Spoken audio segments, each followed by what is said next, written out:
Right, I'd like to welcome Ludvig Aberg to the interview room here, Ludvig. It's been a pretty exciting last few minutes. 2025 Genesis Invitational champion, 66 final round to win by a stroke. You moved to number one in the FedEx Cup, your second victory on tour. What sort of emotions are you feeling right now? A lot. It was a really cool finish to a great week. I've had my girlfriend here all week. My coach came in on Friday night. I've had some other guys on my team being with me all week. So it was really cool, and it felt like we did it together. I had tremendous help with Joe, my caddy, today, and it feels really cool. It's the Genesis Invitational. We're at a different venue than we typically are, but you were here 3 weeks ago, got ill on the weekend. We're right in the mix at the start. Does it feel like a little bit of redemption after what happened? Yeah, I'd say so. I mean, I felt like I had a good chance of winning that tournament, but I wasn't really feeling like myself the last couple of days. And then sort of, I don't like pulling out of tournaments, but I felt like I had to at Pebble just to give myself some time to recover and be ready for this one. And sort of knowing how last week was at home, basically, a little bit of survival mode. But to come here and to win this event is really special. All right, we'll take some questions. Just raise your hand. We'll start right up here. Ludvig, Maverick was on a heater to start his round. Were you aware of what he was doing? And if so, was it kind of hard for you kind of keep in it when it seems like this guy's sort of running away with the tournament? Yeah, I definitely saw what he was doing. I looked at all the leaderboards that I could, and it was obviously, I think he got to 12 pretty early, and I was sort of stuck at 7, 8, something like that, and had a big putt on 12 for par, probably a 6-7 footer left to right that I made, and I think if I hadn't made that one, I don't think I would have won today. And then sort of knowing that 13 is a reachable par 5, and sort of struggled with a tee shot on 14 yesterday, and it was nice to hit a nice draw in the fairway, and then top it off with a couple of birdies as well coming in. So really cool, but all I tried to do once I saw that he posted 11 was just to get to 12, really. All right, good. You want to go next, Doug, or Brody? Jump in. Go ahead, Brody. Yeah, Luke, you have the bogeys on 4-5, and then maybe a frustrating 6 as well. Walk me through, I guess, what happened there, and then what do you have to do after that to kind of get back to where you got? Yeah, I definitely felt like I made 3 bogeys in a row, 4, 5, 6. But I also felt like the bogeys, they were not great bogeys, but I still felt like I was sort of in control of what I was doing. I felt like ever since yesterday I was in control of my ball flight, and it's a nice feeling knowing that I didn't get ahead of myself. I was sort of focused on the things that I could focus on, and then knowing that you'll get a lot of chances as long as you're executing the shots, and really pleased with the way and I finished today. All right, we'll go over to Doug and then to Cameron. Luddy, what's the most meaningful thing about this win in particular? I think it's just sort of the comeback from the last couple of weeks. I sort of felt like I wasn't really myself, wasn't feeling great, wasn't swinging great.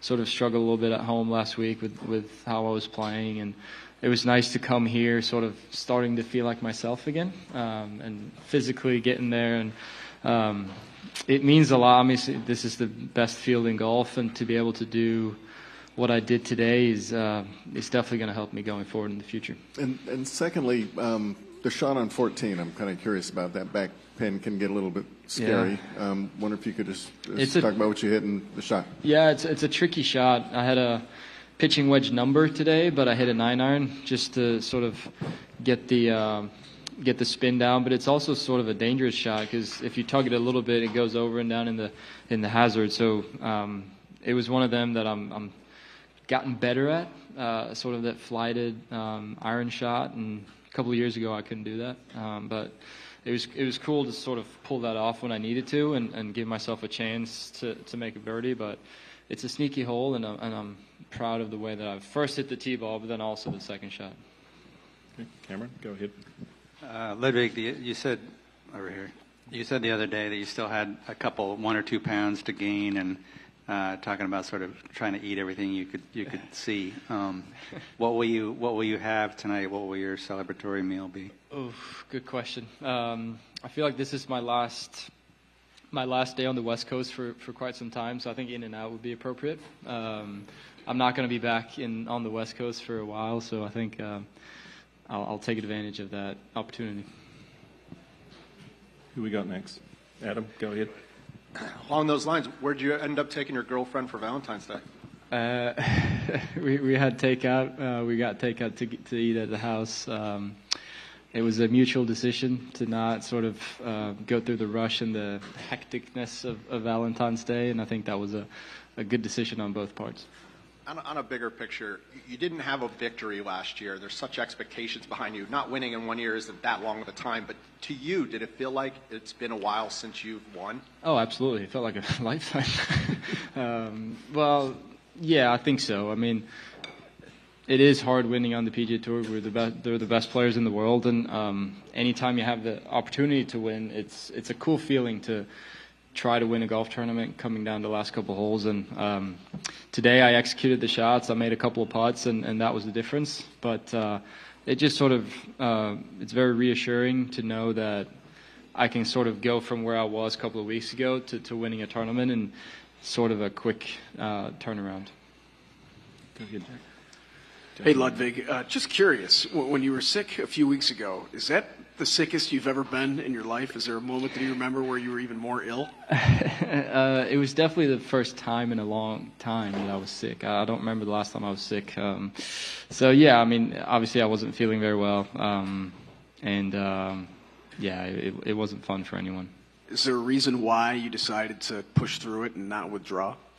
Yeah, I mean, like I said before with the Pebble tournament, I don't like pulling out of tournaments. It's not really the way that I want to do it. And Tour, I still felt like, you know, obviously I started feeling poor before the third round, so I wasn't going to pull out of the third round, possibly the fourth, but I still felt like I was going to fight through it, and tried playing at Pebble, and it wasn't very nice. So sort of to give myself the chance to recover and be ready for this tournament, I made a decision to pull out at Pebble on Friday. Go back over to Doug while we get that mic to Cameron. I might have missed something, Lud. When you were home last week, you still weren't feeling very good. At what point did you feel okay? Yeah, I was sort of in bed until Tuesday. So I went home on Friday from Pebble, and then I was sort of in bed until Tuesday. So it wasn't until Wednesday that I started hitting balls. Couldn't really train in the gym properly until maybe Thursday. So it took me a while, but here we are now. At what point, or was there any point at all out there today that you felt this might be slipping away from you? I mean, I felt like I got off to a hot start, birdieing 2 and 3, and then kind of made some poor mistakes. Like I said, it felt like I made 3 bogeys in a row, 4, 5, 6.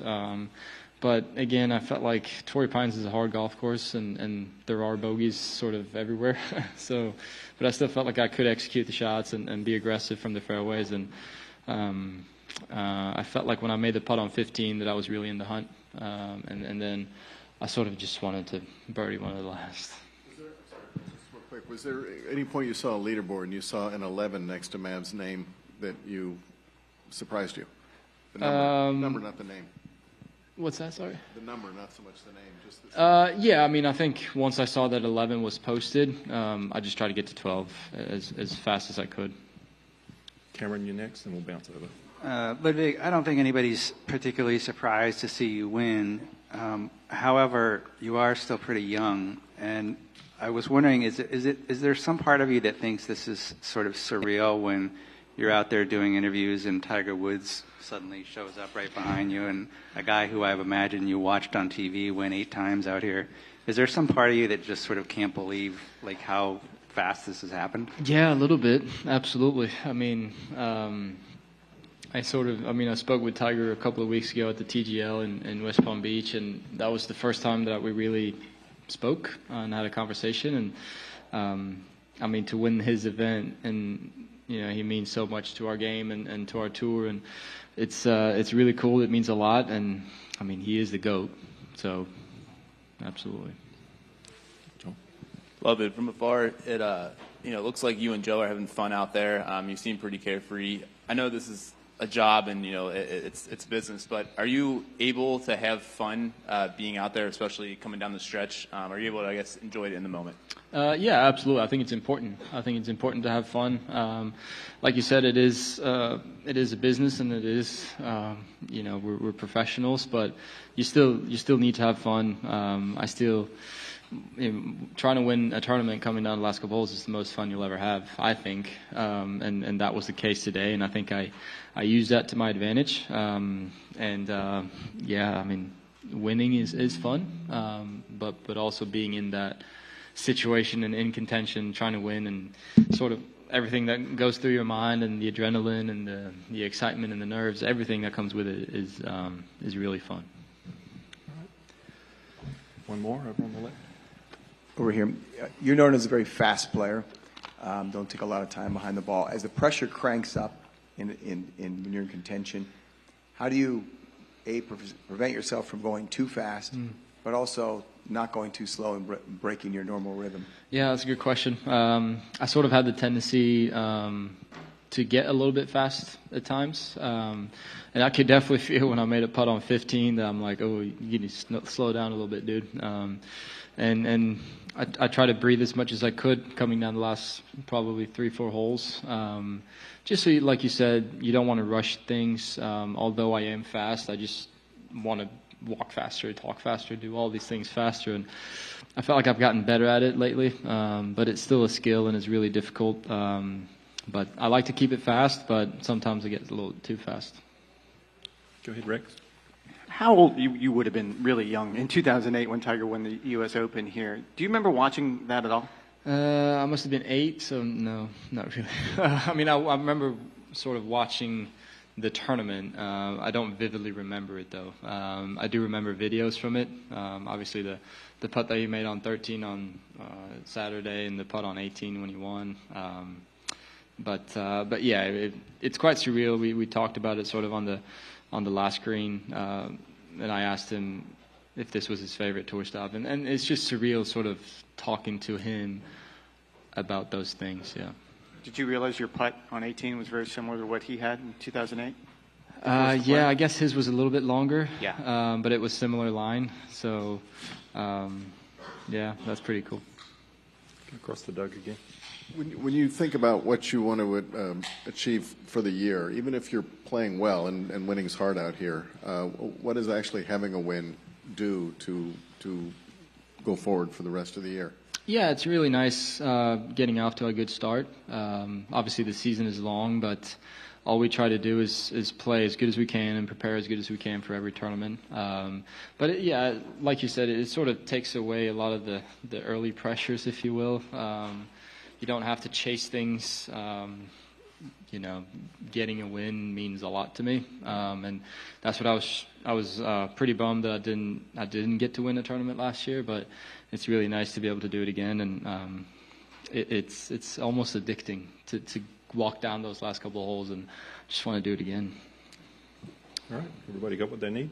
Ludvig, appreciate the time. Thanks, and once again, congratulations on being the 2025 Genesis Invitational Champion. Thank you, Mark.